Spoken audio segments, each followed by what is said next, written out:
শিক্ষক নিয়োগে যদি কোনো দুর্বলতা হয়ে থাকে, আমি প্রত্যেকটি অনুবীক্ষণ যন্ত্র দিয়ে আমি দেখব, মাইক্রো লেভেলে দেখব, এবং কোন শিক্ষক নিয়োগে মেধাবী কাউকে বাদ দেওয়া যাবে না।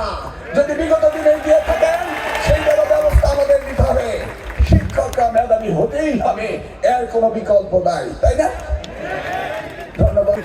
এখন দেখা যায় ফেসবুকে দেশ চলে নাকি? আমার সাথে এগুলি করে কোনো লাভ হবে না।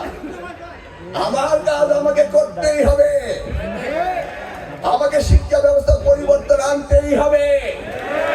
সরকার বাজেটের কথা বলেছে, আমি বাজেট নিতে পারছি না। এখন আমি দেখলাম না আমাদের এই ইউনিভার্সিটি ভিসি এডুকেশনাল ডেভেলপমেন্ট কোয়ালিটির জন্য কিভাবে ইমপ্রুভ করা যায়, সেই খাতে একটি টাকা কেউ চেয়েছে।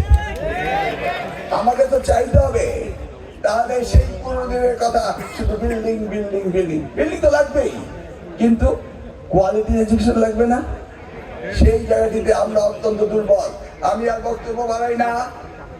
আমি এই মর্মে আমার নতুন প্রজন্মের ছাত্র ছাত্রীদেরকে বলবো, তোমাদের দিকে জাতি তাকিয়ে আছে, তোমাদের দিকে তাকিয়ে আছে অভিভাবক, তাই না? অতএব আজকের পর হতে যতদিন এই বিশ্ববিদ্যালয়ে থাকবে, প্রতিটি মুহূর্তে লেখাপড়ার কাজে লাগাতে হবে। মনে রাখতে হবে, এই মুহূর্তটি তোমার আগামীর ভবিষ্যৎ করে দিবে। এই মুহূর্তটি তোমার আগামী বাংলাদেশের সহায়ক হবে।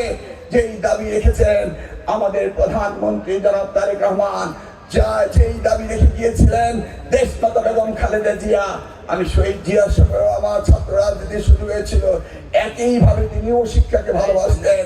অতএব শিক্ষাই সবচেয়ে গুরুত্বপূর্ণ বিষয়। এই বাংলাদেশে এই জাতীয়তাবাদী সরকারের আমরা কথা দিলাম